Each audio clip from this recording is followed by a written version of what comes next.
कुछ न कुछ भोलेनाथ जी ने अच्छा सोचा होगा, अच्छा विचार करा होगा, जो बाबा का आज फुलेरा शिव महापुराण का आपके घर में बंधा हुआ है। मैं बहुत बहुत धन्यवाद बाबा का, जो ये पवित्र पावन शिव महापुराण की कथा का लाभ आप और हम ले रहे हैं। और कितने भाग्यशाली हैं आज शिव महापुराण के इस फुलेरे का दर्शन, हरतालिका तीज के इस पवित्र अवसर पर भगवान देवाधिदेव महादेव की कृपा से संपूर्ण विश्व, सारा देश विदेश आज आस्था चैनल के माध्यम से शिव महापुराण के फुलेरे का भी दर्शन कर रहा है। और भगवान शिव की उदारता से, भगवान शंकर की करुणा से, भगवान शंकर की दया से ही आप और हम सब ये पवित्र पावन कथा का लाभ ले रहे हैं। भगवान शंकर की कथा का रसतत्व ग्रहण कर रहे हैं। आज हरतालिका तीज है। भादो का जो महीना होता है, श्रावण के बाद जो भादो लगता है और भादो का जो महीना होता है, इस सावन के बाद में जो भादो का महीना आता है, भादो का जो महीना होता है, ये पूरा भगवान देवाधिदेव महादेव के पूरे परिवार के लिए रहता है। पूरा भादो का महीना भगवान शंकर के पूरे परिवार के लिए ये भादो का महीना रहता है। आप देखिए, सावन में अपन दर्शन करते हैं, श्रावण महीने में अपन एक लोटा जल देवाधिदेव महादेव को समर्पित करते हैं, सावन के महीने में अपन भगवान शंकर की स्तुति करते हैं, सावन के महीने में अपन भगवान शिव की आराधना करते हैं, भगवान शंकर की अर्चना करते हैं, और भादो के महीने में माँ पार्वती जी की आराधना करते हैं। भादो के महीने में हम माँ पार्वती की आराधना कर रहे हैं, भगवान श्री गणेश जी महाराज की आराधना कर रहे हैं। तो सावन का महीना शिव जी का तो है, पर भादो का जो महीना है वो भगवान शंकर के पूरे परिवार का, पूरे परिवार का। शिव जी का संपूर्ण परिवार, भगवान देवाधिदेव महादेव का पूरा परिवार भादो के महीने में पूजा जाता है। हरतालिका आई, देवऋषि नारद जी के कहने पर देवऋषि नारद जी ने माता पार्वती जी को जो बाल्यावस्था में ज्ञानोपदेश दिया है। आवाज की सेटिंग करो, खींच रहा। पार्वती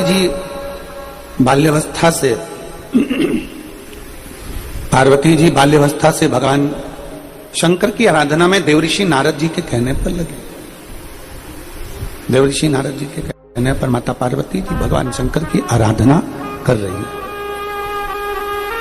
भादो के महीने में स्वयं भगवान नारायण माता पार्वती जी जब 6 वर्ष की अवस्था में हैं और वन में अपनी सखियों के साथ में तब साधना करने के लिए जब विराजमान होती हैं, तब करते जब उन्हें शिव का दीदार नहीं होता, शंकर का दर्शन नहीं होता, तब माता पार्वती भगवान नारायण स्वयं आकर पार्थिव लिंग के पूजन का वर्णन करते। कल आपने और हमने कथा में सुना था कि मोती का, पारद का, स्फटिक का, माणिक का, पुखराज का, सोने का, चांदी का, हीरे का, पीतल का, तांबे का, लकड़ी का, मिट्टी का, बालू रेत का, पाषाण का, सबके शिवलिंग बनते हैं। सबका शिवलिंग का निर्माण होता है और सभी शिवलिंग की पूजन भी होती है। सारे भगवान शंकर के शिवलिंग की आराधना भी होती है, भगवान शंकर के शिवलिंग की पूजन भी होती है। और ऐसा कोई शिवलिंग नहीं जिसका बल कम हो। कितना सुंदर एक बात कही गई है कि भीम ने युधिष्ठिर और अर्जुन का संकल्प पूरा करने के लिए लकड़ी एक वृक्ष को काट दिया था और नीचे की जड़ को ऐसा गोल बना दिया था शिवलिंग की आकृति का। और शिवलिंग की आकृति का गोल बनाकर भीम और अर्जुन से कह दिया कि तुम्हारा नियम है ना रोज जल चढ़ाकर भोजन करने का, ये देखो ये शिवलिंग है, पूजन करो और जल चढ़ाओ और भोजन करो। अब उन्होंने जल चढ़ाया और जल चढ़ाकर उन्होंने भोजन करा। जैसे ही भोजन करा तो भीम ठाका लगाकर हंसे। भीम ने कहा कि मैंने तुमको पागल बना दिया, मैंने तुमको बेवकूफ बना दिया, मैंने पेड़ को काट दिया, जड़ को मैंने शंकर की शिवलिंग की आकृति दे दी, और मैंने शंकर की शिवलिंग की आकृति देकर मैंने शंकर की शिवलिंग की आकृति देकर मैंने तुमसे उस पर जल चढ़वा दिया, मैंने जल चढ़वा दिया। और जब मैंने जल चढ़वाया, जब मैंने तुमसे जल चढ़वाया और तुमने जल चढ़ाकर भोजन भी ग्रहण कर लिया, जल चढ़ाया मेरे कहने पर, वो भोजन भी ग्रहण कर लिया। अब कई माताएं ऐसी हैं, कई भाई ऐसे हैं, कई बहनें ऐसी हैं जो शिव महापुराण की कथा को सुन सुनकर मंदिर जाती हैं। कहीं कहीं मंदिर में पाषाण की शिवलिंग होता है, कहीं कहीं बालू रेत का बना होता है, कोई शिवलिंग भारत का होता है, कोई शिवलिंग स्फटिक का होता है, जो उनके मर्जी में, उनको नहीं मालूम। वो तो बस इतना जानती है कि हम भोले के और भोले हमारे।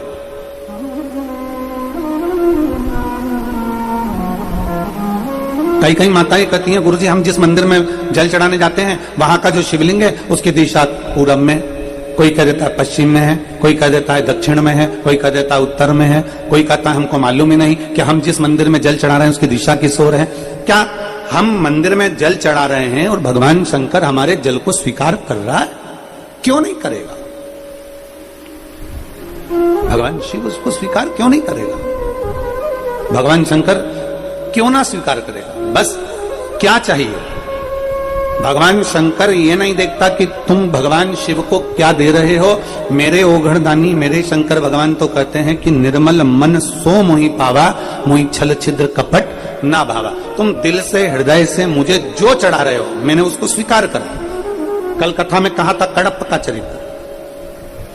कल कडप के चरित्र का वर्णन करते हुए अपन ने सुना था कि उसने अपने मुख में जल भर लिया था क्योंकि उसके पास में पात्र नहीं था। उसने अपने हाथ में थोड़ा सा मांस ले लिया, कोई जीव को मार दिया, उसका मांस हाथ में लेकर भगवान के पास पहुंच गया। वो नहीं जानता था, थोड़े से बेलपत्र की जगह पर उसने पत्तियां तोड़ ली और भगवान के मंदिर पहुंच गया। तो क्या शिव नहीं मिले? शिव महापुराण में कडप का चरित्र आता है, उस भील का चरित्र आता है, कडप का चरित्र आता है, और भगवान की कथा कहती है कि कडप के लिए भगवान स्वयं सम्मुख में प्रकट हो गए क्योंकि उसकी भक्ति इतनी प्रबल हो गई थी कि उसने अपना एक नेत्र निकालकर भगवान शंकर के शिवलिंग को दे दिया। उसकी इतनी भक्ति प्रबल हो गई। जब व्यक्ति का विश्वास, जब व्यक्ति की दृढ़ता, जब व्यक्ति का भरोसा पक्का होता है तो शंकर उसे स्वीकार करते ही हैं। जैसे आज यादव परिवार ने भले प्रशासन कह दिया कि कथा बंद कर दो, कथा विराम दे दो, और कथा विराम वहां पर हो गई होगी पंडाल में, पर कथा तो कथा है। पर आपका भरोसा, जब मैं धन्यवाद दूंगा यहाँ पूरे परिवार को, मुकुल जी को, हर्ष जी को, वर्धन जी को, लक्ष्य जी को, सबको साधुवाद देता हूं मैं कि आपका लक्ष्य जो पूर्ण करा आपने जो विचार कर लिया कि हमारा भरोसा दृढ़ है हमारे शिव के प्रति, हमारा विश्वास दृढ़ है शंकर के प्रति, तो शंकर ने उसको पूर्ण करने का, जब आपने भरोसा रख लिया, विश्वास रख लिया, तो मेरे ओघड़दानी आज चतुर्थ दिवस की कथा में पहुंच गए और कल की कथा 5वें दिवस में पहुंच जाएगी।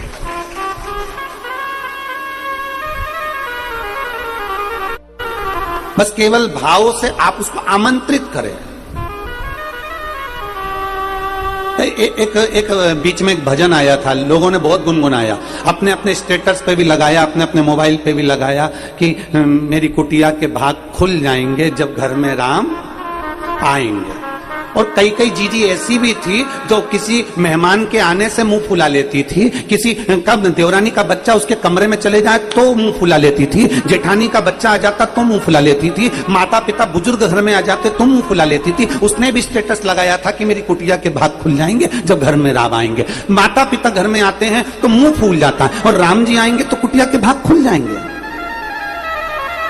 जरा विचार करिए, अपने भीतर का एक भाव प्रकट करिए कि हमारे घर का बुजुर्ग, हमारे घर की माँ, हमारे घर का पिता, हमारे घर के बच्चे अगर भूलवश कोई गंदगी कर भी दिए हैं, हमारे घर का कोई सामान, कोई हम जिस कक्ष में रुके हैं वहां टेडी बियर घड़सा रखा हुआ है, तो और बच्चे लोगों का खिलौना रखा हुआ है, तो मान लो कोई दूसरा बच्चा उस कमरे में आ गया, उसने टेडी बियर उठाया यहाँ से वहां रख दिया, कोई खिलौना उठाया, कोई गुड़िया उठाई, कोई खिलौना उठा के यहाँ से वहां रख दिया, तो क्या अपन नाराज होंगे? नहीं, क्योंकि खिलौने होते काहे के लिए? बच्चों के खेलने के लिए। चाहे अपने बच्चे खेल रहे हो, चाहे देवरानी के, चाहे जेठानी के, चाहे परिवार वालों के, ननंद के, रिश्तेदारों के, किसी के भी बच्चे खेल रहे हैं, खेल तो खिलौने से रहे हैं। तो ये हमारे भीतर का एक भाव प्रकट करता है कि हम भजन तो लगा रहे हैं, हम स्टेटस भी लगा रहे हैं, हम इंस्टाग्राम पे भी डाल रहे हैं कि मेरी कुटिया के भाग खुल जाएंगे जब घर में राम आएंगे। और मालूम पड़ा घर में बूढ़े माँ बाप आ गए तो मुंह फूल गया, कोई बच्चे आ गए तो मुंह फूल गया, 4 रिश्तेदार ज्यादा आ गए तो मुंह फूल गया, जरा सी देर में गुस्सा आ गया, भड़भड़ा के मालूम पड़ा धड़ धड़ धड़ धड़ सीढ़ी से नीचे और धड़ धड़ सीढ़ी से ऊपर मालूम पड़े। अब अपन तो भजन लगा रहे हैं कि मेरी कुटिया के भाग खुल जाएंगे राम जब घर आएंगे। कुटिया के भाग कब खुलेंगे? राम जी को हमने नहीं देखा, राम जी को हमने नहीं छुआ, राम जी को हमने स्पर्श नहीं किया, पर हमारे माँ बाप के रूप में, हमारे घर के बुजुर्ग के रूप में, माँ बाप के रूप में आज भी राम बसते हैं, हमारे घर के बुजुर्ग के रूप में आज भी राम दिखते हैं। तो हम ये कहें कि हमारी कुटिया के भाग खुल जाएंगे जब राम घर आएंगे। कौन से राम? अपने माता पिता के रूप में, अपने घर के बुजुर्ग के रूप में, आपके घर के बड़ों के रूप में, आपके घर के सत्कार के रूप में। जब कोई अतिथि आ रहा है तो समझो मेरे राम आ रहे हैं, माता पिता आ रहे हैं तो मेरे राम आ रहे हैं। घर में तुम अपने माता पिता को 1 गिलास पानी पिला रहे हो, समझ लो मेरे राम को मैं जल पिला रही हूँ। अपने घर में अपन किसी बड़े का आदर कर रहे हैं, समझो कि मैं राम का आदर कर रही हूँ। आप किसी बड़े का सत्कार कर रहे हो, ये समझे कि मैं अपने घर में राम जी का सत्कार कर रही हूँ। मेरी कुटिया के भाग खुल जाएंगे जब राम घर, माता पिता के चरणों का स्पर्श करेंगे।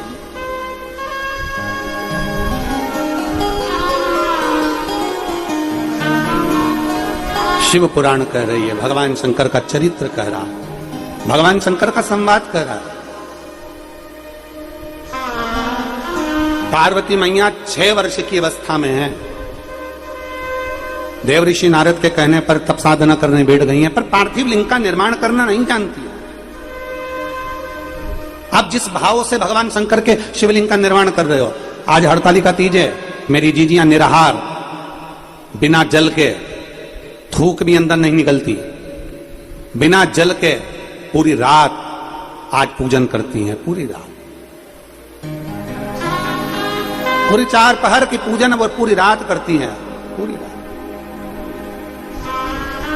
प्रदोष के समय से पूजन चालू होती है और सुबह तक ये पूजन का क्रम उनका चलता रहता है। प्रदोष के समय से अभी सब मेरी जीजियां, जे सारी बहनें, सारी बेटियां, मैं भारत की सभी माताओं को, मैं भारत की सभी बेटियों को, मैं भारत की सभी नारियों को हरतालिका तीज की मेरी जीजियों को बहुत बहुत बधाई देता हूं। आप सभी का सौभाग्य अखंड हो और मेरी बेटियां, मेरे बेटे सब आनंद में रहें। संपूर्ण विश्व का कल्याण, संपूर्ण विश्व। और सबसे निवेदन जरूर करूंगा, आप व्रत करते हो ना करते हो, आप पूजन करते हो ना करते हो, आप उपास करते हो ना करते हो, पर भारत भूमि की अगर माताएं फुलेरे का दर्शन जरूर करें। आपके नजदीक में किसी के घर में फुलेरा बंधा हो तो उसे विनती कर जाएं, हमको फुलेरे का दर्शन करना है। अगर मंदिर में फुलेरा बंधा है तो वहां जाकर दर्शन करें, पर 5 जगह पर, 7 जगह पर फुलेरे का दर्शन अवश्य करें और बाबा से विनती भी अवश्य करें, बाबा मैंने तेरे ही भरोसे, बाबा तेरे ही भरोसे हवा बिच उड़ती जावांगी, बाबा डोर है तो छंडी ना में कटी जावांगी। प्रति आज का दिन आपके जीवन का एक आनंदमय दिन होना चाहिए। सावन के महीने में केवल शिव जी की आराधना होती है, श्रावण के महीने में केवल शंकर जी की आराधना होती है, पर भादो के महीने में शंकर भगवान, पार्वती मैया, गणेश जी, सदानंद कार्तिकेय जी, अशोक सुंदरी, भगवान शंकर की 5 बेटियां जया, विषहरा, श्यामली बारी, दौतली, देव, ये सब प्रसन्न होती है। ये फुलेरे में जो मालाएं लगती हैं, ये फुलेरे में जो फूल की मालाएं लटकाई जाती है, ये भगवान शंकर की बेटियों के भाव से, भगवान शंकर के एक परिवार की उन्नति के भाव से। फुलेरे का मतलब होता है कि खूब फलो फूलो, खूब फलो फूलो।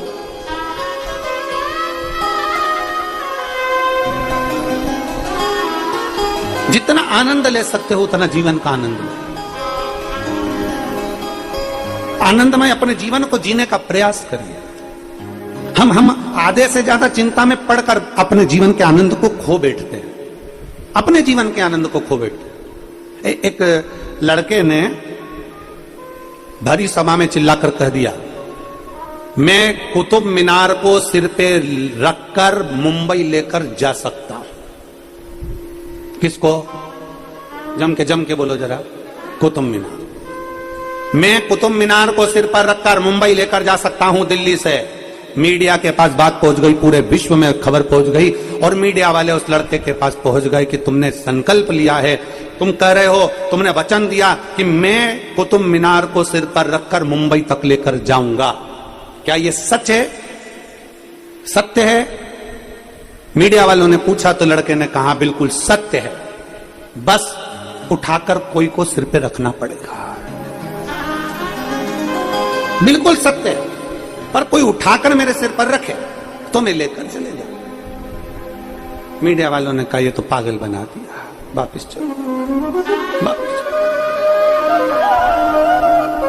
शिव पुराण कह रही है हमें शिव मिल सकता है, हमें शंकर मिल सकता है। दुनिया के लोग कहते हैं क्या जल चढ़ाने से शंकर मिल सकता है, क्या शंकर जी को बेलपत्र चढ़ाने से शिव जी मिल सकते हैं। अब दुनिया के लोगों को शिव महापुराण के पहले, जो शिव महापुराण की कथा पहले नहीं सुनी थी, तो लोग हरतालिका तीज के फुलेरे का महत्व नहीं जानते थे, लोग फुलेरे का वर्णन नहीं जानते थे, फुलेरा दूज का मतलब नहीं जानते थे। दुनिया के लोग भगवान शंकर की हरतालिका तीज के फुलेरे के महत्व को नहीं जानते थे, मंदिर के अंदर भी फुलेरे नहीं बनते थे। पर जब से दुनिया के लोगों ने शिव महापुराण की कथा को अपने हृदय से लगाया है, दुनिया के लोगों ने शिव महापुराण की कथा को सुनना प्रारंभ किया, तब से इस फुलेरे का महत्व दुनिया के लोगों को मालूम पड़ा कि इस फुलेरे का महत्व क्या है, इसकी छत्र छाया का महत्व क्या है।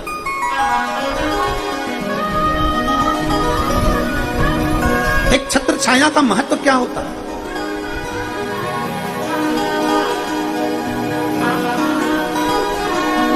आप लोगों में से किसी ने श्रीमद् भागवत सुनी है? बोलो बोलो, जम के बोलो जरा, सुनी है? भागवत जी में एक प्रसंग आता है वामन भगवान का। एक हाथ में छत्र, दूसरे हाथ में कमंडल, भिक्षा मांगने के लिए राजा बलि के दरवाजे पर पहुंच जाते हैं। राजन भिक्षाम देई, राजन भिक्षाम देई।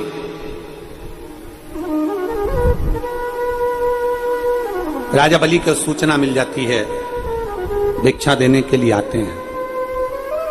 गुरु शुक्राचार्य जी उन्हें मना कर देते हैं, मत, फिर भी वो भिक्षा दे ही देते हैं।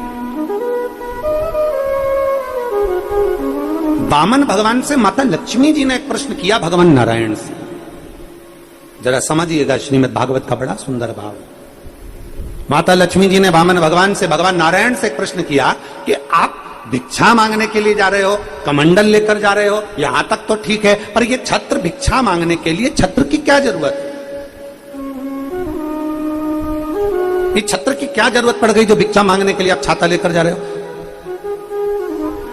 अगर कोई ब्राह्मण किसी के दरवाजे से कुछ लेने के लिए जाए और बड़ा ठाट बाट में छत्र लगाकर, सोने का चंवर डोलाते हुए, सोने चांदी की खड़ाऊं को धारण करते हुए, चंदन खड़ाऊ पहनकर, खूब सुंदर परिधान, खूब सुंदर वस्त्र आभूषण पहनकर अगर किसी यजमान के यहाँ जाए और यजमान के यहाँ जाकर कहे भिक्षाम देहि, तो यजमान भी अंदर से कहेंगे बताओ इतना ठाट में तो आया है,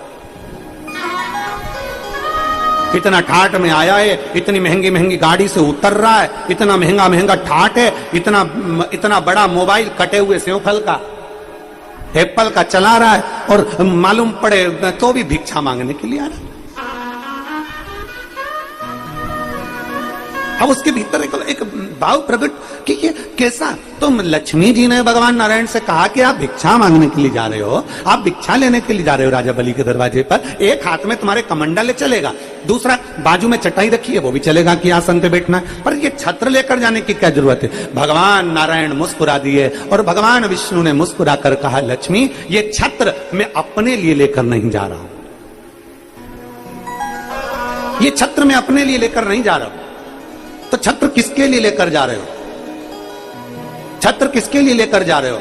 भगवान नारायण ने वामन अवतार में माता लक्ष्मी से कहा वामन पुराण कहती है, भगवान विष्णु की पुराण कहती है, सुंदर वामन भगवान का चरित्र श्रीमद् भागवत कहती है। भगवान कहते हैं ये छत्र मैं अपने लिए लेकर नहीं जा रहा हूं लक्ष्मी। जब राजा बलि के पास में देने के लिए कुछ नहीं होगा, सब कुछ दे देगा, 3 पग में मैं सब कुछ नाप लूंगा। और राजा बलि के पास जब कुछ भी नहीं रहेगा तब वो अपना शीश मेरे चरणों में रख देगा। जब चरणों में रखेगा तो मेरे छत्र की छाया उस राजा बलि पर पड़ जाएगी, और जो मेरी छत्र छाया में आ जाता है उसे वापस पुनः वही की वही प्राप्त हो जाता है। मेरी छत्र छाया में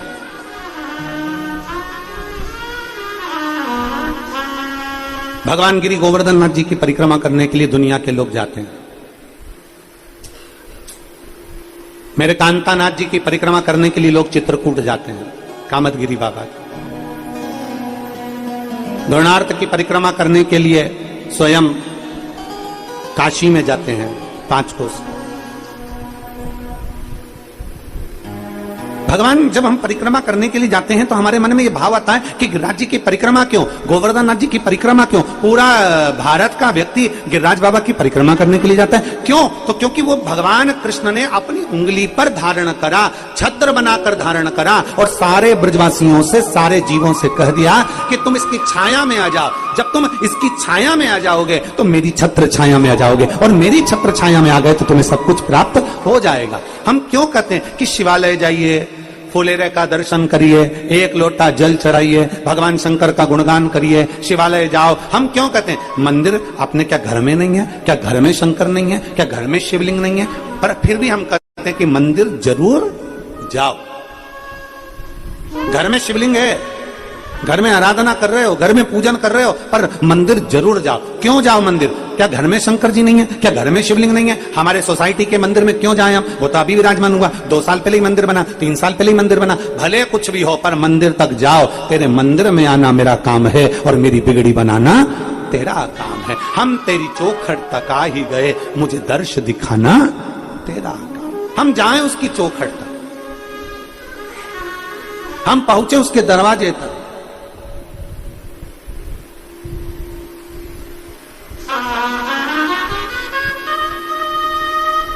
भाव से, हृदय से जब हम जाते हैं, दिल लगाकर, हृदय लगाकर जब हम भगवान शिव के पास पहुंचते हैं, शिव क्यों ना दे? छत्र की छाया भगवान विष्णु कह रहे हैं, लक्ष्मी जी ये छत्र मैं इसलिए लेकर चल रहा हूं, मेरे लिए नहीं, मैं राजा बलि के लिए लेकर जा रहा हूं। जब वो प्रणाम करेगा, मेरे छत्र की छाया में आ जाएगा, तो जितना उसने मुझे दिया है उतना उसे वापिस मिल जाएगा। और शास्त्र कहता है राजा बलि ने जो दिया था उससे ज्यादा सुतल लोक का निवासी राजा बनाकर भगवान विष्णु ने उसको विराजमान कर दिया। जो दिया उससे ज्यादा दे दिया। छत्र की छाया, फुलेरे का मतलब क्या है? हरतालिका तीज पे मेरी बहनें, हरतालिका तीज पर मेरी जीजियां, और हम तो निवेदन करेंगे कि एक बार दिल से, केवल दिखावे से नहीं। किसी और वाले महाराज ने कह दिया तो चलो अपन करके तो देखे, प्रैक्टिकल करने में क्या जाता? कर लो प्रैक्टिकल, तुम तो सियोर वाले महाराज की वचन का भी प्रैक्टिकल करो, और करते रहना चाहिए। प्रैक्टिकल में कभी पीछे नहीं हटना चाहिए। एक महाराज जी प्रवचन दे रहे थे,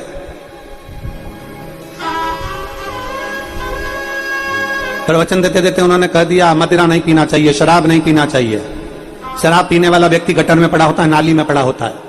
महाराज का पहचान वाला बैठा था, उठ के खड़ा हो गया, चिल्लाकर बोला, महाराज इतना बड़ा बड़ा प्रवचन दे रहा, तेरा सग्गा भाई पी के तो गटर में पड़ा।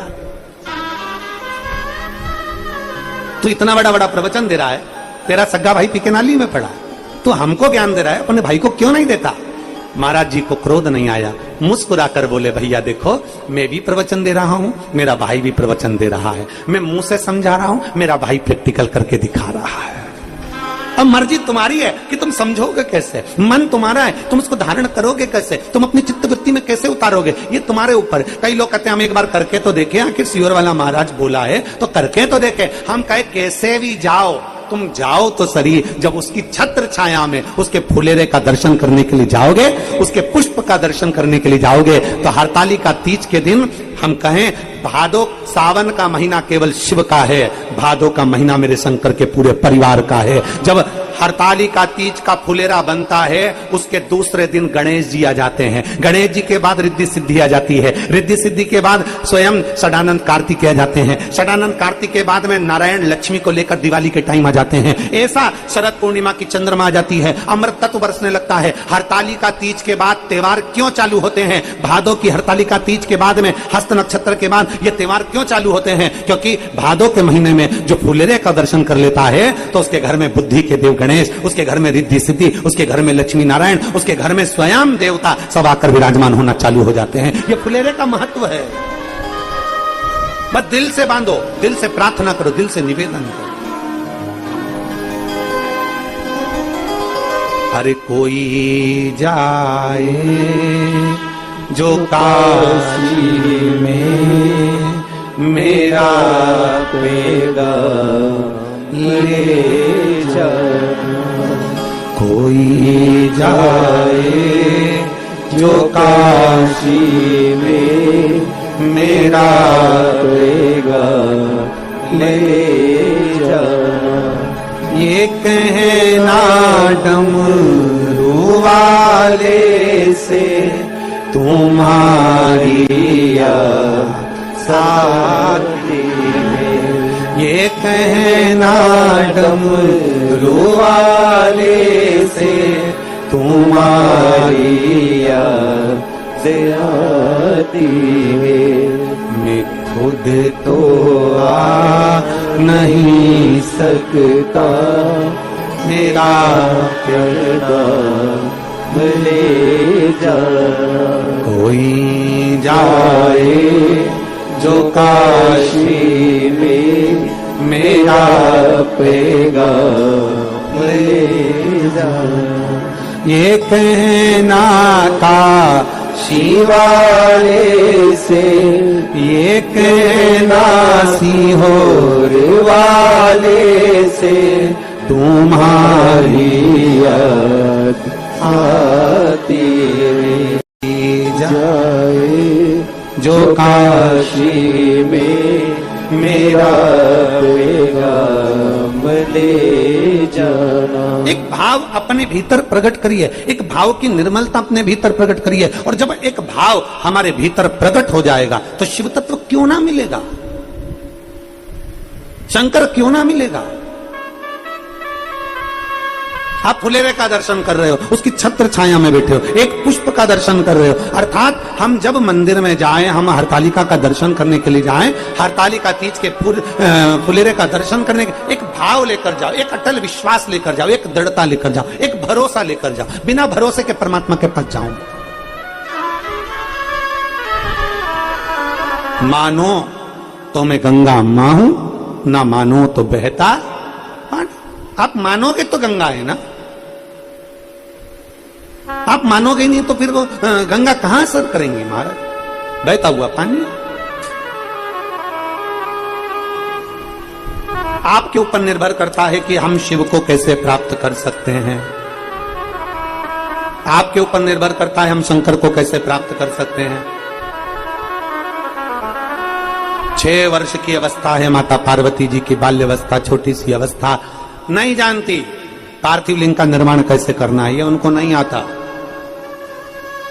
पार्थिव लिंग का निर्माण कैसे करना है ये उनको नहीं मालूम है, माता पार्वती जी को नहीं ज्ञान। वो तो अपने देव ऋषि नारद के कहने पर बस केवल तप साधना में लगी हुई हैं, अपनी तप साधना में। नमः शिवाय, ओम नमः शिवाय, नमः शिवाय, ओम नमः शिवाय, नमः शिवाय, ओम नमः शिवाय, नमः शिवाय, ओम नमः शिवाय। अपनी तप साधना में माता पार्वती जी लगी है, पंचाक्षर मंत्र का जाप कर रही है, षडाक्षर मंत्र का जाप कर रही है, बड़े प्रेम से भगवान शिव को पुकार रही है, बड़े प्रेम से, एक विश्वास के साथ। पार्थिव लिंग का निर्माण करना नहीं आता उनको, और जब भरोसे के साथ, जब विश्वास के साथ भगवान शंकर के पार्थिव शिवलिंग का पूजन करने की एक भाव हमारे भीतर प्रकट होता है, पार्थिव लिंग के निर्माण का। जितनी हरतालिका तीज का पूजन करने वाली मेरी जीजियां हैं, उनसे निवेदन है, जब पार्थिव शिवलिंग आप घर में बनाएंगे हरतालिका तीज के पूजन के लिए, प्रदोष काल से आप पूजन करना प्रारंभ करते हो, दूसरे दिन तक प्रातः तक आपकी पूजन चलती रहती है, ब्रह्म मुहूर्त तक। तो जब आप पूजन करने के लिए पार्थिव लिंग का निर्माण करते हैं, जिनके यहाँ पर पूजन होती है वो, तो दिल से बाबा से प्रार्थना कर कर शिवलिंग बनाइए, दिल से माता पार्वती का निर्माण करिए, दिल से आप बाबा का गणेश जी का निर्माण कर, दिल से आप उसका पूजन करिए, दिल से।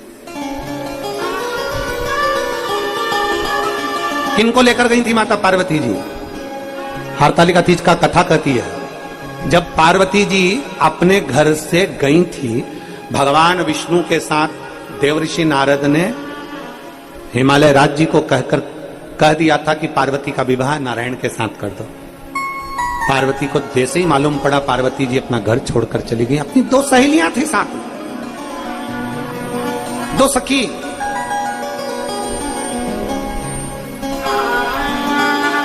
अपनी सहेलियों के साथ जा रही हैं माता पार्वती, अपनी सहेलियों के साथ। और माता पार्वती जी अपनी सहेलियों के साथ में जब गई, माता पार्वती जी एक वन में गुफा में प्रवेश कर गई। गुफा में प्रवेश कर वन में बैठकर माता पार्वती, दो सखियां, और बहुत ध्यान लगाना महाराज, दो सखी कौन सी है? ये तो पार्वती जी की सखी लिखी है उन्होंने, पर दो सखी कौन सी है? एक अपना मन, एक मन को सखी मान ली, और एक अपना शरीर। ये दो चीज ऐसी है, कभी कभी ऐसा होता है कि शरीर तीर्थ तक पहुंच जाता है, 200-500-1000 रुपए खर्च कर तीर्थ तक चले गए, और मालूम पड़े वहां तुम्हारा मन ना लगे, तो फिर तीर्थ किस काम का?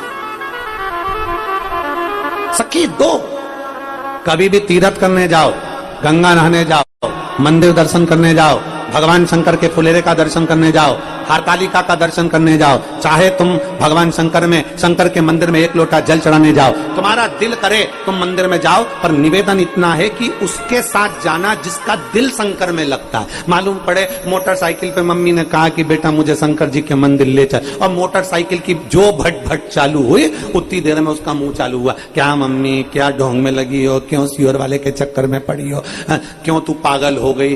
अपनी पत्नी को भी फिर वो ज्ञान देता रहता, 24 क्यों जा रही है, पागल है क्या, मूर्ख है क्या, ये फुलेरे के दर्शन से कुछ होता है क्या, चल मैं फूल वाले के घर ले चलता हूं, वहां पर बहुत सारी माला टंगी होगी, तू उसी को देख ले।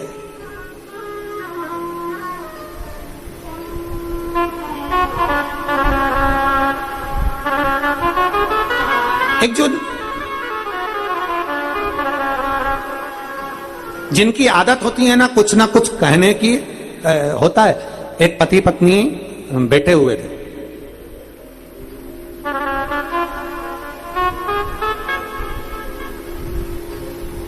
पति सुबह की चाय पी रहा था, पत्नी भी उसके पास में बैठी हुई थी, वो भी चाय पी रही थी। ये सुबह का वो मुहूर्त है जिस समय पर लड़ाई की शुरुआत होती है। पति भी चाय पी रहा है, पत्नी भी चाय पी रही है। अब पति जो है वो बड़ा तर्क करने वाला था, पर पत्नी तर्क करने वाली नहीं थी। पत्नी तो बिल्कुल भगवान की भक्ति करने वाली थी, वो हर चीज में अच्छा देखती थी, और पति हर चीज में बुरा देखता था। पति ने कहा कितना बेकार जमाना आ गया, ऐसा गंदा जमाना हमने जिंदगी में नहीं देखा। इतने में पत्नी चाय पीती पीती रसिया, क्या बोलते हैं आपके यहाँ, क्या बोलते हैं उसको, रसिया बोलते हैं, उसको डुबो के और खा रही थी। और इतने में पति बोलता जा रहा है कि कितना बेकार जमाना आ गया, सब गंदे गंदे लोग जुड़ गए संसार में, सब बेकार हो गया। क्या वीडियो चला है दोबारा? देखो एक हरियाणा की बूढ़ी माँ, उसका वीडियो देखिए, जो आज कल कथा नहीं सुनने को मिली ना उसको, तो पंडाल में उसने कितना चिल्लाया है, उसको देखिए। चालू करो जरा, उसकी आवाज आ रही है ना? क्यों आवाज ना आएगी तो क्या मतलब वीडियो दिखाने से रह जाएगा? फिर क्या मतलब है? शंभु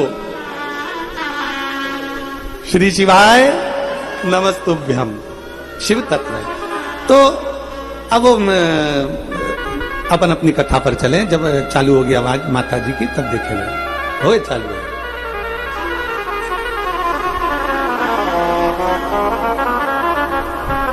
अब पत्नी वो रसिया डुबा डुबा के उसको खा रही थी, है? और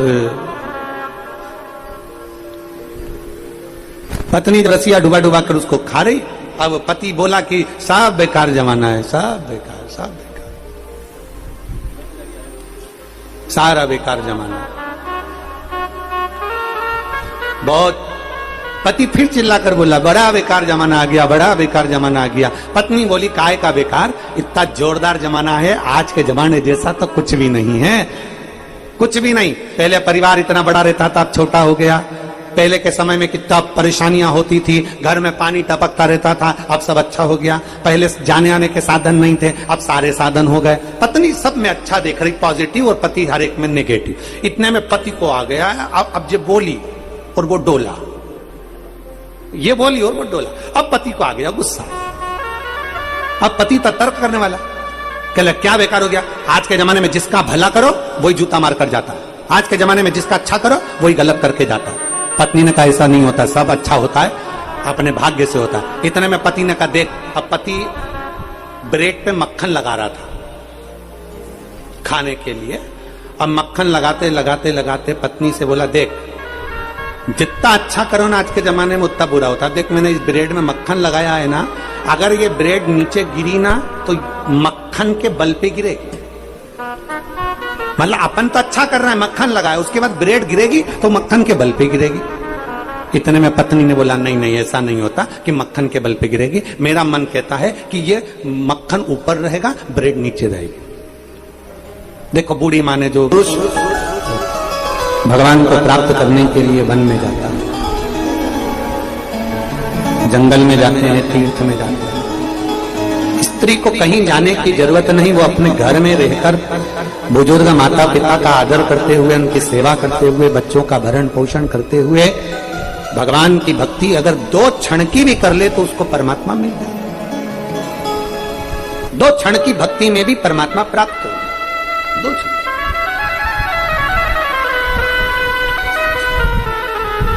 जितना समय हम परमात्मा को दें उतना समय हम अच्छाई देखने में। देखिए परमात्मा को प्राप्त करने का सबसे बड़ा बिंदु है शांति मन की, हृदय की। अगर हृदय शांत नहीं है, मन शांत नहीं है, तो आप जीवन में कितना भी कुछ कर लो, कुछ आनंद की अनुभूति नहीं होगी। भीतर की शांति को लेकर आना है। महाराज खींचना पड़ रहा है। भीतर की शांति को लेकर आओ, अपने भीतर एक आत्मविश्वास प्रबल करिए,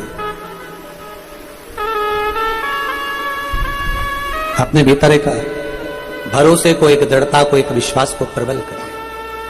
और जब अपने भीतर एक भरोसा, एक विश्वास, एक दृढ़ता प्रकट करेंगे तो उसका एक आनंद अपने आप प्रकट हो जाएगा। मेरे भोले बाबा, मेरे भगवान पुरुष नहीं देखते, स्त्री नहीं देखते, जलचर नहीं देखते, वायुचर नहीं देखते, पशु नहीं देखते, पक्षी नहीं देखते, कोई जानवर नहीं देखते। मेरे भोले बाबा तो केवल इतना देखते हैं कि उसका मन, उसका हृदय कितना पवित्र है, उसका दिल कितना पवित्र है, उसका मन कितना पवित्र है, उसका हृदय कितना पवित्र है। उसने ये नहीं देखा मेरे परमात्मा ने कि तुम कौन हो, उसने तो केवल ये देखा कि तेरा हृदय कितना पवित्र है। चींटी में और मनुष्य में एक बहुत बड़ा अंतर है। चींटी रेत पर में भी, मिट्टी में भी, रेत में, धूल में, कंकर में शक्कर डाल दीजिए, चींटी कंकर नहीं उठाएगी, चींटी मिट्टी नहीं उठाएगी, चींटी बालू रेत नहीं उठाएगी, चींटी केवल शक्कर का कण ही उठाएगी, मिठास उठाएगी। चींटी केवल मिठास उठाती है, चींटी केवल मिठास उठाने का कार्य करती है। अच्छा उठाया उसने कभी मिट्टी नहीं उठाई, उसने कभी कंकर नहीं उठाया, उसने मिट्टी हो, कंकर हो, लकड़ी हो, फालतू चीजें चींटी नहीं उठाती। उसको शक्कर दिख गई, शक्कर उठा ली उसने। मनुष्य में एक अवगुण है। कथा सुनने भी बैठता है तो ये सोचता है कि मैं, महाराज ने क्या बोला उससे मतलब नहीं, महाराज ने क्या बेकार बोला उसको उठाना। मंदिर में दर्शन करने गया तो उसमें मनुष्य में एक अवगुण है कि भगवान को जल चढ़ा रहा है, पूजन कर रहा है, पर अवगुण ये देख रहा है कितना कीचड़ कर दिया तुमने, ये कर दिया तुमने, वो कर दिया। कई लोग मंदिर में, कई लोग ऐसे बैठे रहते हैं जो दिन भर लोगों को टॉर्चर करते रहते हैं, तुमने ऐसा कर दिया, तुमने वैसा कर दिया, तुमने ये क्या कर दिया, तुमने ये क्या चढ़ा दिया, तुमने वो क्या कर दिया। अरे कभी अच्छा भी देख ले कि कितनी दूर से चलकर कम से कम सनातन धर्म के भाव से मंदिर तो आ रहे हैं, कम से कम लोग मंदिर तक तो पहुंच रहे हैं। तुम दिन भर भगवान के पास बैठने के बाद भी तुम्हारा चित्त गंदगी छाटने में लगा, तूने ये गंदा कर दिया, तूने ऐसा चढ़ा दिया, तूने वैसा चढ़ा दिया, तुमने ये कर दिया, तुमने वो कर दिया। नहीं, भगवान के जितने करीब में रहो उतना अच्छा देखने का प्रयास करो।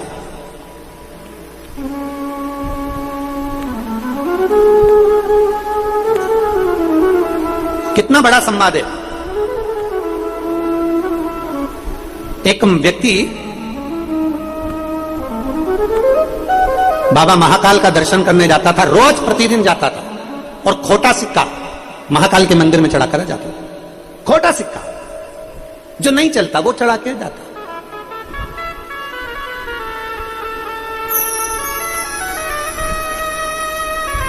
रोज मंदिर में जाए, रोज खोटा सिक्का चढ़ाए, रोज मंदिर में जाए, रोज खोटा सिक्का चढ़ाए, प्रतिदिन मंदिर में जाए, प्रतिदिन खोटा सिक्का चढ़ा। अब इतने में वहां पर एक सेवादार को गुस्सा आ गया, और सेवादार सेवा करने वाले को जब गुस्सा आया तो वो तुरंत खोटा सिक्का लेकर और वो एक संत के पास गया, महाकाल मंदिर के पुजारी जी के पास में गया और कहा, महाराज जी देखो ये रोज आता है और रोज खोटा सिक्का चढ़ाता है,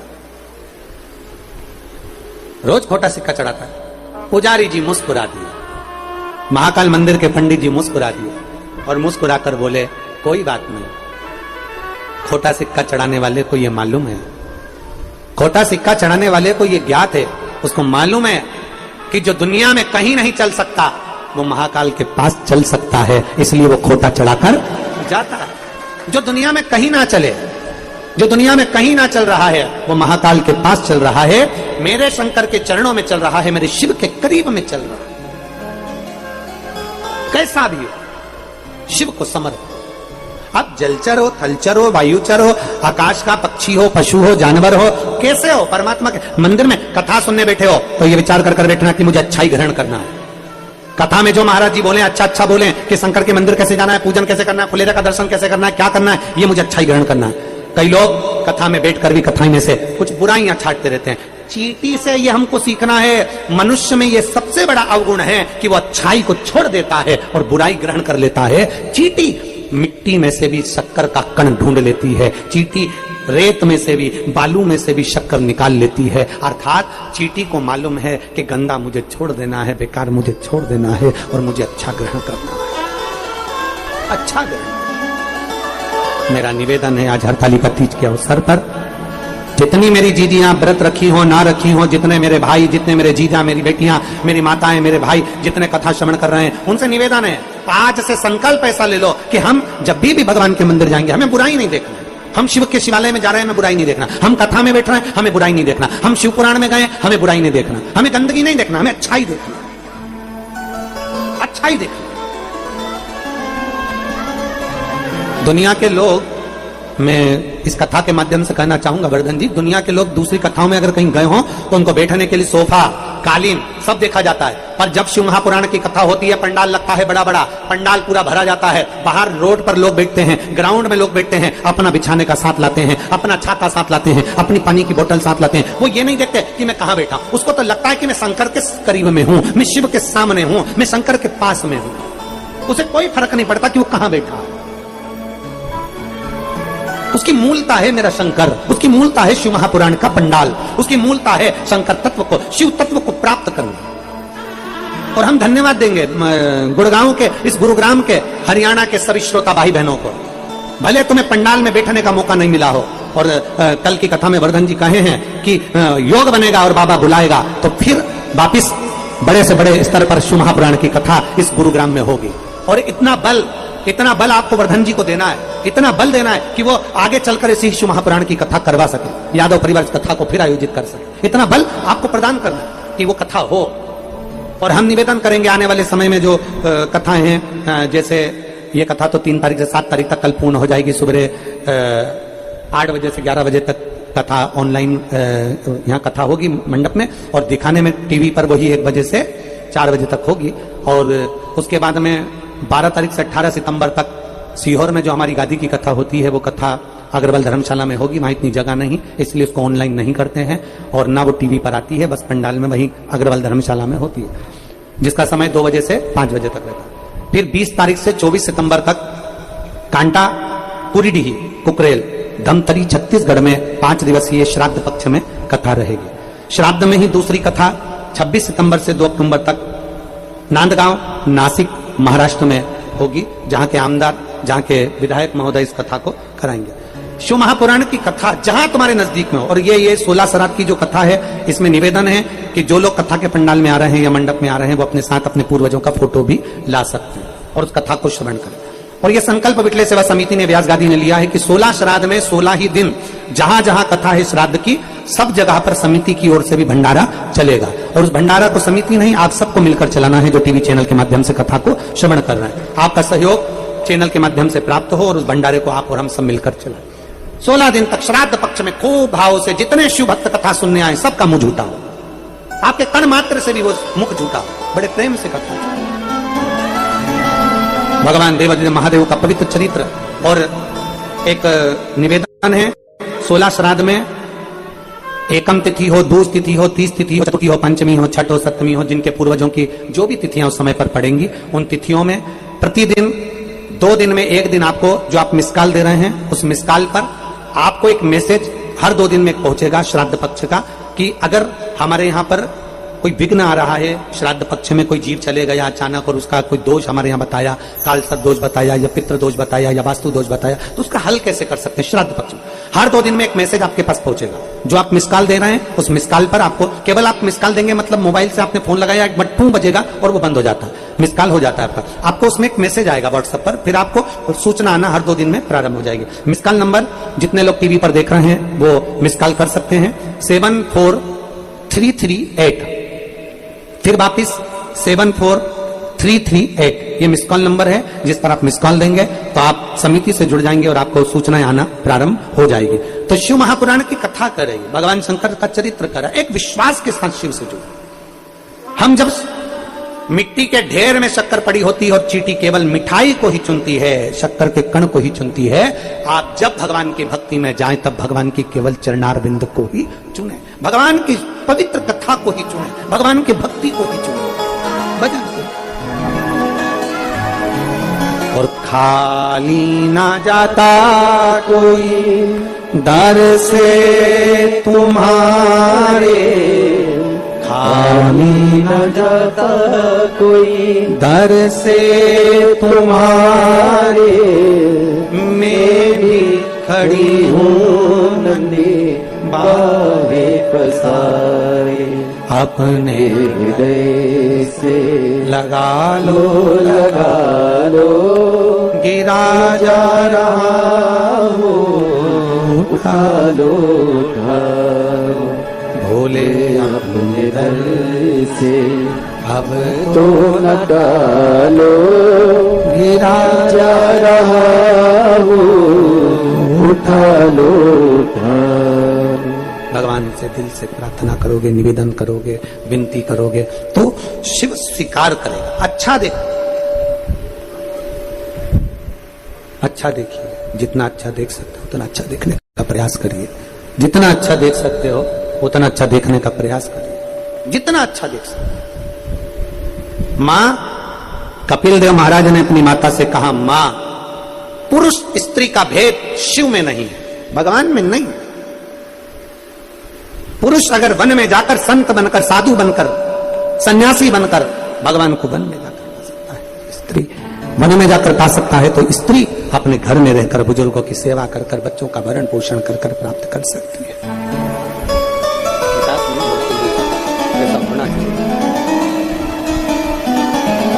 श्रेष्ठता दीजिए। शिव महापुराण की कथा कर रही है, भगवान शंकर का चरित्र कथा। भगवान नारायण ने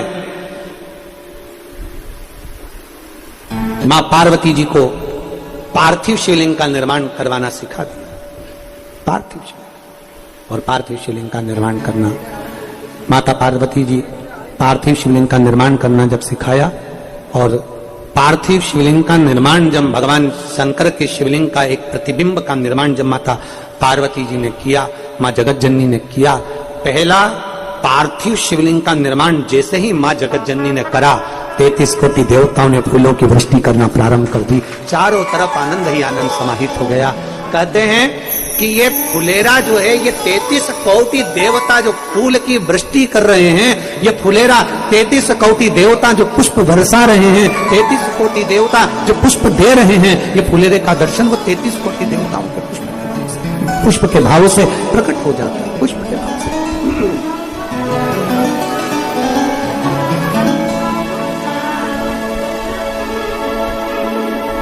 शिवलिंग का निर्माण किया, और शिवलिंग का निर्माण करा गया। भगवान नारायण देखते गए, भगवान नारायण देखते गए, भगवान नारायण की दृष्टि देख, देवऋषि नारद की जैसे ही माता पार्वती जी ने भगवान शंकर के पार्थिव लिंग का निर्माण किया, और देवऋषि नारद ने कीर्तन करना प्रारंभ किया। कीर्तन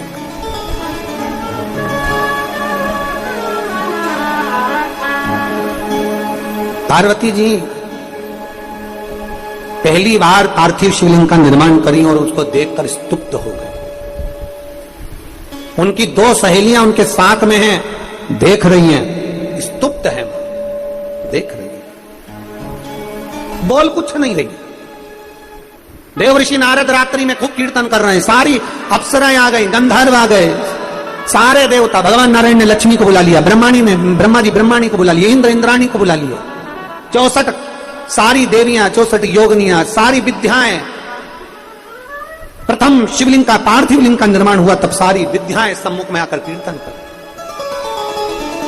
इसलिए हरतालिका तीज के दिन मेरी माताएं जब हरतालिका का पूजन प्रदोष काल में पहली पूजन जब कर लेती हैं, करने के बाद जब वो पूजन करने के बाद अपने अपने एक बार के क्रम में कहीं घर जाना है, कहीं कुछ पाना है, कुछ लेना करना है, जो भी उनका क्रम होगा, जैसे वो नियम से करती होंगी, जिस भाव से वो व्रत करती होंगी, जिसके शरीर से जैसा बनता होगा वैसा व्रत वो धारण करती होंगी। कि पहली पूजन करने के बाद कई माताएं कुछ ग्रहण कर लेती हैं, पहली पूजन करने के बाद कुछ माताएं कुछ ले लेती हैं, तो कुछ ना कुछ उनके मन में भाव उत्पन्न जैसा होगा, तो पूजन करने के बाद वो भावों से ग्रहण कर फिर पुनः जहां फुलेरा बनता है, जहां पहली पूजन होती है, वो थाली लेकर नहीं जाती, वो थाली में ही रखती हैं। जब पूजन करती हैं हरतालिका वाली, तो वहीं फिर वापस आ जाती हैं, और वापस आकर भगवान की भक्ति में ऐसी डूबती हैं, रात भर भगवान का कीर्तन करती रहती है, जैसे देवऋषि नारद करना है। रात भर कीर्तन होता है, रात भर भजन होता है, और खूब भाव से लोग भजन का स्मरण करते हैं। भगवान शिव की कथा कर, पार्वती जी की सखियां देख रही हैं, और पार्वती जी स्तुब्ध होकर भगवान शंकर की ओर निहार रहे हैं, भगवान शिव की ओर देख रहे हैं। देवता पुष्पों की वृष्टि कर रहे हैं, गंधर्व गान कर रहे हैं, अप्सराएं नृत्य कर रहे हैं। प्रतिदिन पार्वती जी को यह नहीं मालूम था कि आज हस्त नक्षत्र है, भादों का महीना है, तृतीया तिथि है, उनको नहीं मालूम था।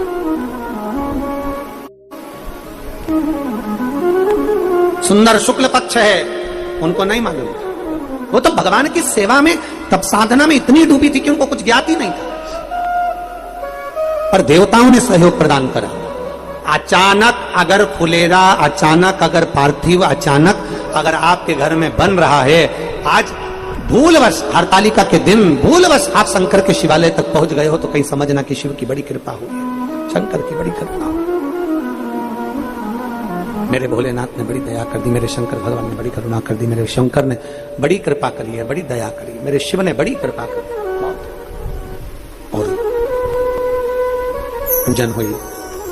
क्या चढ़ाए मां पार्वती, सखियां गई, बेलपत्र नहीं, पत्तियां तोड़ कर लिया, पार्वती जी के हाथ में दे दिया, समर्पित कर दिया। 7 वृक्ष की पत्तियां माता पार्वती की सखियां लेकर आई, माता पार्वती जी को दिया, समर्पित कर दी।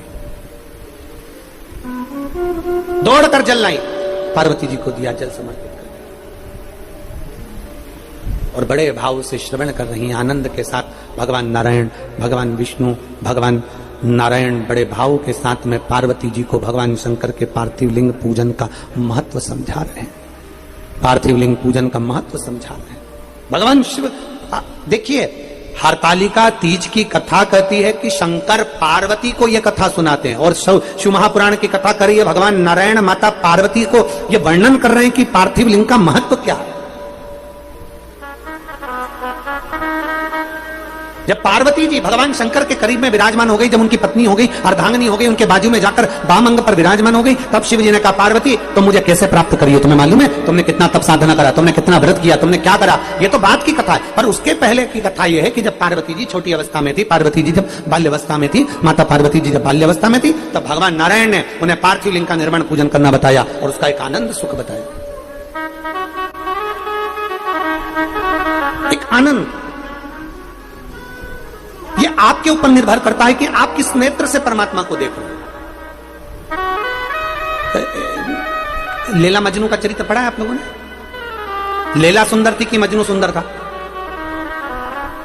कभी अगर आपने चरित्र पढ़ोगे उसका तो उसमें आता है लैला मजनू में सबसे सुंदर मजनू था। लैला सुंदर नहीं थी,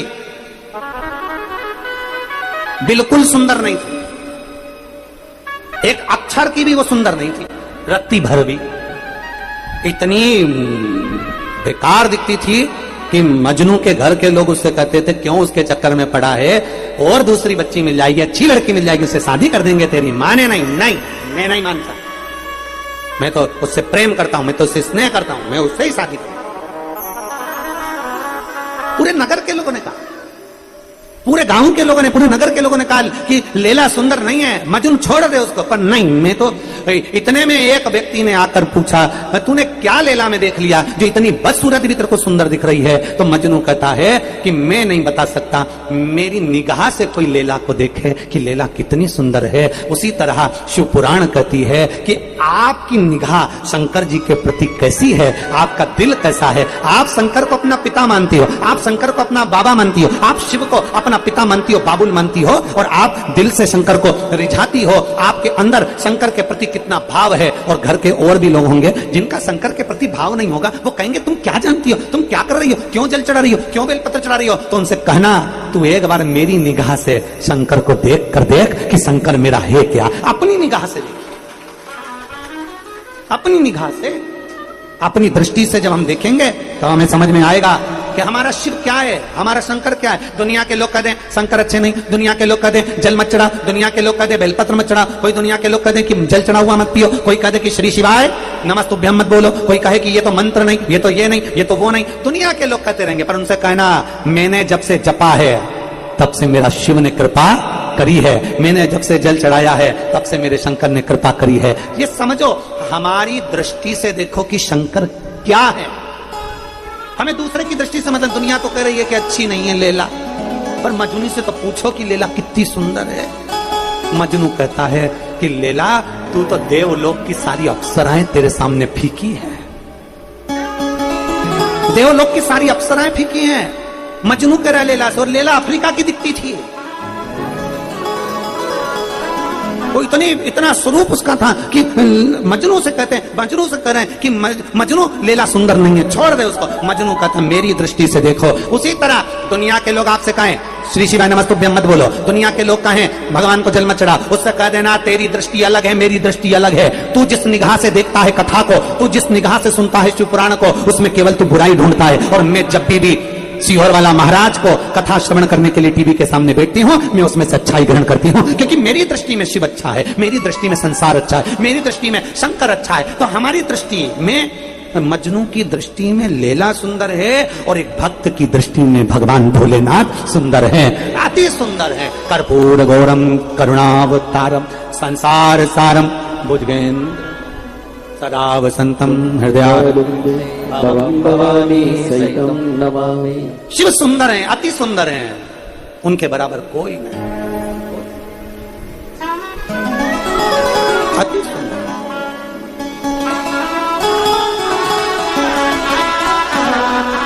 भोलेनाथ से निराला यहाँ को नहीं, भोलेनाथ से निराला भोला सब दुख काटो हारा। भगवान देवाधिदेव महादेव शिव, वो गढ़दानी प्रकाशदर्शी माँ पार्वती जी अपनी सखियों के साथ मिलकर हरताली का पूजन करती हैं। रात्रि के मध्य में भगवान शिव आकर माता पार्वती जी को दर्शन देते हैं। एक विश्वास के साथ शिव की आराधना। दुनिया अपनी दृष्टि से कुछ भी देखे, जितनी मेरे भारत की भूमि की, जितनी मेरी माताएं, मेरी जीजा, मेरी जीजियां, मेरी बेटियां, बेटा, मेरी माएं, मेरे भाई जो शिव महापुराण की कथा को श्रवण कर रहे हैं, शिव को अपनी दृष्टि से देखिए। मेरे ओगढ़दानी को, मेरे ओगढ़नाथ को, मेरे शंकर भगवान को अपनी दृष्टि से देखिए। दूसरे की दृष्टि कैसी भी हो, उसको शिव कैसे भी दिख रहे हो, शंकर कैसे भी नजर आ रहे हो, पर अपनी दृष्टि में शिव को अपने पिता के तुल्य, अपने बाबा के रूप में हम शंकर को देखें। भगवान शंकर को अपना बनाकर देखें, अपना बना। एक भक्ति के साथ, एक विश्वास के साथ। जब माता पार्वती जी को शिव मिल गए, हरताली का व्रत करने के बाद में जब भगवान शंकर प्राप्त हो जाते हैं तो गणेश जी, रिद्धि सिद्धि सब आ जाते हैं। आज हरताली का हो जाएगी, कल गणेश जी बैठ जाएंगे। मतलब हरतालिका का, फुलेरे का वो वर्णन है कि रिद्धि सिद्धि और गणेश आते ही हैं अगर दिल से आपने दर्शन किया, दिल से पूजन करी है तो। दिल से अगर पूजन करी और दिल से आपने दर्शन किया, खूब प्रेम से, खुश होकर, मेरी भारत की, मेरे देश विदेश में बैठी हुई माताएं आज हरतालिका बड़े प्रसन्न होकर, बड़े खुश होकर पूजन करी, बड़े प्रसन्न। मुख उतार कर नहीं, हमने सुबह से कुछ नहीं खाया, पानी भी नहीं पिया, मुंह उतर रहा है, ना ना ना, प्रसन्नता, बहुत प्रसन्नता में शिव की आराधना। और जब मेरे भोलेनाथ की आराधना पूर्ण होगी तो भगवान शंकर गणेश जी को लेकर रिद्धि सिद्धि के साथ जरूर आएंगे। कल पूरा देश, पूरा विश्व भगवान गणेश जी की मट्टी की सुंदर स्वरूप अपने अपने घरों में विराजमान करते हैं। हमने पहले भी गणेश जी के लिए आपको वर्णन किया है कि गणेश जी जब बैठते हैं 10 दिन उसके बाद विदा होते हैं, विसर्जन होते हैं। हम गणेश जी को बुलाते हैं रिद्धि सिद्धि के साथ। गणेश जी का जब विसर्जन हो, रिद्धि सिद्धि हमारे घर से नहीं जाना चाहिए। बेटा जाए कमाने पर बहू हमारे घर में रहे, बेटा जाए कहीं पर काम से पर बहुएं घर में रहे, क्योंकि इन बहुओं से तो रौनक है घर की। इसलिए गणेश जी को बिठाते समय जहां गणेश जी बैठे अपने घर में, जहां विराजमान करो, 2 बिंदी, एक कंकु की, एक हल्दी की, 2 बिंदी दीवाल पर, जहां गणेश जी बैठते हैं, जहां विराजमान करते हैं, वहां दीवाल पर 2 बिंदी या 2 स्वस्तिक अवश्य बना देना चाहिए। क्यों? क्योंकि अगर गणेश जी विसर्जन भी हो जाएंगे तो वो 2 बिंदी रिद्धि सिद्धि के भाव से हमारे घर में साल भर हमारे यहाँ